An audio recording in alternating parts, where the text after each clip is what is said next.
당신도 혹시 이 사람은 아닌데 하면서도 자꾸 마음에 가는 경험 해보셨나요? 네, 왜 이리는 알면서도 상처받을 게 뻔한 관계에 자꾸 빠져드는 걸까요? 그러게요. 바로 이 위험한 매력 뒤에 숨겨진 심리적 패턴들, 그리고 그 관계에서 좀 벗어나는 방법까지 깊이 파헤쳐 보겠습니다. 핵심만 쏙쏙 뽑아낼게요. 네, 그 자료들 보니까 이게 단순히 뭐 운이 나쁘다 이런 문제가 아니더라고요. 확실히 우리 마음속에 있는 어떤 그 특정 패턴과 관련이 깊다는 걸 여러 각도에서 보여주고 있었습니다. 그렇죠. 그 매력적인 함정의 실체를 한번 들여다보죠. 네. 많은 자료에서 공통적으로 지적한 시작점이 있었어요. 바로 사랑 폭격, 영어로는 러브 봄빙이라고 하던데요. 아, 네네. 정말 엄청난 관심과 선물 공세로 뭐랄까 순식간에 당신을 세상에서 가장 특별한 사람처럼 느끼게 만들죠. 맞아요. 진짜 무슨 영화 주인공 보낸 것처럼요. 네. 그 강렬함 때문에 이성적인 판단이 좀 흐려지기 쉬운데 특히 당신이 보내주신 자료 중 하나를 보면요. 이때 내가 이 사람을 구원할 수 있다. 이런 환상에 결합될 수 있다고 지적하더라고요. 아, 그거 정말 중요해요. 상대방의 어떤 아픔이나 약점을 보고 아, 나만이 이 사람을 치유해 줄 수 있어. 이렇게 믿는 거죠. 네. 근데 이건 사실 관계의 모든 무게를 혼자 짊어지게 되는 상당히 위험한 착각일 뿐이거든요. 결국 구원자는 당신이 아닐 가능성이 훨씬 좁습니다. 그렇군요. 그리고 예측 불가능한 밀당 역시 많은 자료에서 중요한 요인으로 꼽혔어요. 네, 맞아요. 아, 뜨거웠다, 차가워졌다 하는 그 불안정함이 주는 자극에 오히려 중독된다는 거죠. 좀 안정적인 관계는 시시하게 느껴질 정도로요. 그렇죠. 그 짜릿함 같은 거에 익숙해지는 건데 그리고 이 모든 것의 근원에 결국 나 자신이 있다는 점을 여러 자료가 공통적으로 강조하고 있어요. 아, 나 자신이요? 네. 예를 들면 낮은 자존감, 과거의 상처, 혹은 어린 시절의 그 주 양육자와의 관계에서 비롯된 불안정한 애착 패턴 같은 거요. 이런 내면의 문제가 작용한다는 겁니다. 그럼 익숙한 불안감이나 상처에 나도 모르게 끌린다는 건가요? 네, 그런 경향이 있죠. 당신의 자료에서도 이런 패턴이 왜 자꾸 나쁜 관계를 반복하게 만드는지 그 핵심 원인으로 지목되었고요. 아, 그렇다면 이런 관계에서 우리가 놓치지 말아야 할 위험 신호, 그 레드 플래그라고 하는 것들, 구체적으로 어떤 게 있을까요? 자료들에서 경고하는 몇 가지 분명한 신호들이 있더라고요. 가장 먼저 그 초반에 열정적인 사랑 폭격 있잖아요. 네네. 그게 갑자기 식어버리는 태도 변화, 이게 첫 번째 신호라고요. 맞아요. 급격하게 차가워지는 거죠. 그리고 당신을 주변 사람들, 그러니까 친구나 가족으로부터 자꾸 떼어놓으려고 하는 거, 고립시키려는 시도도 아주 중요한 신호로 언급되더라고요. 아, 고립이요. 네, 너는 나만 있으면 돼. 약간 이런 식이요. 당신의 지지 기반을 약화시키는 거죠. 무서운데요? 또 다 널 위해서야 이러면서 당신의 행동 하나하나를 통제하려고 드는 시도도 마찬가지고요. 그렇죠. 자료에 나온 사례들처럼 옷차림 지적부터 시작해서 만나는 사람 간섭하고 심지어 휴대폰 검사까지. 아휴, 명백한 통제죠. 그리고 당신의 기억이나 감정을 왜곡하는 그 가스라이팅의 위험성도 여러 자료에서 경고하고 있었어요. 가스라이팅이요? 네. 네가 너무 예민한 거야. 착각하지 마. 이런 식으로 말하면서 당신 스스로를 계속 의심하게 만드는 거죠. 아, 자존감을 깎아내리는 거군요. 그렇죠. 그리고 농담처럼 툭툭 던지는 비난이나 무시, 내깅이라고 하던데 그런 걸로 자존감을 갉아먹는 행위도 주의해야 할 신호로 꼽혔고요. 내깅, 처음 들어봤어요. 네, 중요한 건 당신의 자료들이 공통적으로 지적하듯이 이런 신호들이 그냥 한두 번의 사건이 아니라 관계 전반에 걸쳐서 계속 반복되는 패턴이라는 점이에요. 아, 패턴이요? 네, 개별 행동 하나하나보다는 전체적인 관계의 역학을 봐야 합니다.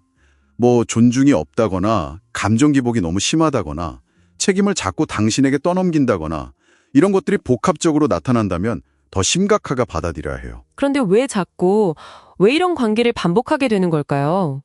자료들을 보면 그 원인이 상대방에게만 있는 게 아니라 우리 내부에도 있다고 하던데요. 맞아요. 그게 중요해요. 가장 근본적으로는 나는 이 정도 대우받아도 괜찮아 라고 생각하는 낮은 자존감 때문일 수도 있겠네요. 네, 그게 가장 크고요. 그리고 어린 시절에 형성된 그 불안정한 애착 패턴 있잖아요. 네. 그러니까 초기 관계 방식이 성인기의 연애에서 자꾸 반복되는 경향도 당신의 자료들에서 중요하게 다루고 있었습니다. 아, 어릴 때 경험이 계속 이어지는 거군요. 그렇죠. 안정적인 관계보다는 좀 불편해도 익숙한 그 불안정에 오히려 끌리는 거죠. 무의식적으로요. 그리고 상대방의 좀 부당한 요구에 아니요 라고 딱 잘라 말하지 못하는 것, 즉 명확한 경계 설정의 어려움도 반복의 원인으로 지적되었고요. 네, 그것도 크죠. 또 혼자가 되는 것에 대한 두려움 때문에 이게 건강하지 않다는 걸 알면서도 그 관계라도 붙잡고 있으라는 심리도 무시할 수 없고요. 결국 이 반복의 고리를 끊으려면 상대방만 볼 게 아니라 내 안의 목소리, 즉 당신의 자료들이 말하는 내면의 시그널을 이해하는 게 핵심이겠군요. 정확합니다. 바로 그거예요. 자, 그렇다면 어떻게 이 굴레에서 벗어나서 나를 지킬 수 있을까요? 자료들에서 제시된 해결책들을 좀 정리해보죠. 첫 단계는 용기가 필요합니다. 용기요? 네. 이 관계는 건강하지 않다는 그 현실을 딱 인정하는 거죠. 자꾸 합리화하는 걸 멈춰야 하고요. 그 다음으로는 역시 자존감을 키우는 실천이 중요하다고 강조되더라고요. 다른 사람의 인정이 아니라 스스로를 돌보는 활동 있잖아요. 자기 돌봄이라고 하죠. 네, 맞아요. 그걸 통해서 나를 존중하는 연습이 필요해요. 그리고 불편한 거에 대해서는 단호하게 아니요 라고 말하는 연습. 그러니까 건강한 경계를 딱 설정하는 게 필수적이라고요. 네, 당신의 감정과 안전이 최우선이라는 걸 절대 잊으면 안 됩니다. 당신의 자료 중 하나는 이 경계 설정 연습의 구체적인 방법들을 제시하기도 했죠. 혼자 힘들어하지 말고 주변의 도움을 구하는 것도 중요하고요. 믿을 수 있는 친구나 가족 아니면 전문가에게 솔직하게 이야기하는 거죠. 특히 관계를 끝낼 때는 당신의 안전 확보가 무엇보다 중요하다고 모든 자료가 공통적으로 이야기합니다. 이건 정말 강조해야 해요. 안전 확보요? 네, 필요하다면 전문가의 도움을 받아서 안전 계획을 세우고요. 이별 후에는 연락을 완전히 차단하고 거리를 두는 것이 회복에 결정적입니다. 왜 우리가 위험한 매력에 끌리는지, 또 어떤 신호들을 경계해야 하는지, 그리고 이 반복의 고리를 끊고 나를 지키는 방법까지 쭉 살펴봤습니다. 네, 기억하세요. 진정한 관계는 당신을 성장시키지 아프게 하지 않습니다. 당신의 마음과 영혼을 지키는 최종 선택은 결국 당신에게 달려 있어요. 네. 마지막으로 이 질문을 한번 던져보고 싶습니다. 단순히 독이 되는 관계에서 벗어나는 것을 넘어서요. 당신에게 있어서 진정으로 건강하고 서로 존중하는 관계는 과연 어떤 모습일까요? 부정적인 신호를 피하는 것 이상으로 당신이 앞으로 찾아나가야 할 긍정적인 관계의 모습은 무엇인지 한번 깊이 생각해 보시면 좋겠습니다. 어때요? 오늘 즐거운 시간 되셨나요?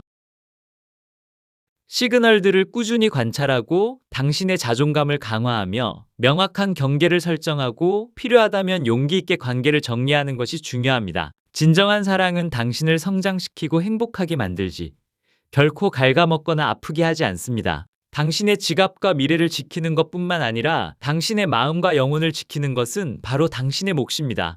오늘 이 이야기가 당신의 삶의 긍정적인 변화와 진정한 관계의 지혜를 가져다주는 소중한 계기가 되기를 진심으로 바랍니다. 당신의 행복은 그 누구도 아닌 바로 당신의 선택에 달려 있습니다.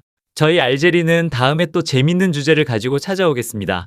혹시 궁금하거나 이런 주제로 만들어졌으면 하는 아이디어가 있으시면 댓글 남겨주세요.